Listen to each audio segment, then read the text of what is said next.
ഹരിയാന സർക്കാർ യമുന നദിയിൽ വിഷം കലർത്തിയെന്ന പ്രസ്താവനയിൽ അരവിന്ദ് കെജ്രിവാളിനെതിരെ പ്രതിഷേധം ശക്തം. ഹരിയാനയിൽ വിവിധയിടങ്ങളിൽ കെജ്രിവാളിന്റെ കോലം കത്തിച്ചു. പ്രസ്താവനയിന്മേൽ ഇന്ന് രാത്രി 8 മണിക്കുള്ളിൽ വിശദീകരണം നൽകാൻ തെരഞ്ഞെടുപ്പ് കമ്മീഷൻ കെജ്രിവാളിനോട് നിർദ്ദേശിച്ചിട്ടുണ്ട്. ഡൽഹിയിൽ ജലമലിനീകരണത്തിന് കാരണം ആം ആദ്മി സർക്കാരിന്റെ കെടുകാര്യസ്ഥതയാണെന്ന ആരോപണം ശക്തമായ പശ്ചാത്തലത്തിലായിരുന്നു ഹരിയാന സർക്കാർ യമുന നദിയിൽ വിഷം കലർത്തിയെന്ന വിവാദ പ്രസ്താവന അരവിന്ദ് കെജ്രിവാൾ നടത്തിയത്.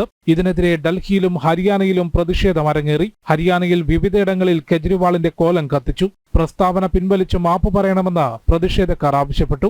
അതേസമയം യമുനയിൽ വിഷം കലർത്തിയെന്ന പരാമർശത്തിൽ തെളിവും വിശദീകരണവും നൽകാൻ കെജ്രിവാളിനോട് തെരഞ്ഞെടുപ്പ് കമ്മീഷൻ ആവശ്യപ്പെട്ടു. കേന്ദ്രമന്ത്രി നിർമ്മല സീതാരാമനും ഹരിയാന മുഖ്യമന്ത്രി നയാബ് സിംഗ് സൈനിയും ഉൾപ്പെടെയുള്ളവർ നൽകിയ പരാതിയുടെ അടിസ്ഥാനത്തിലാണ് ഇന്ന് രാത്രി 8 മണിക്കുള്ളിൽ വിശദീകരണം നൽകാൻ ആവശ്യപ്പെട്ട് കെജ്രിവാളിന് നോട്ടീസ് നൽകിയത്.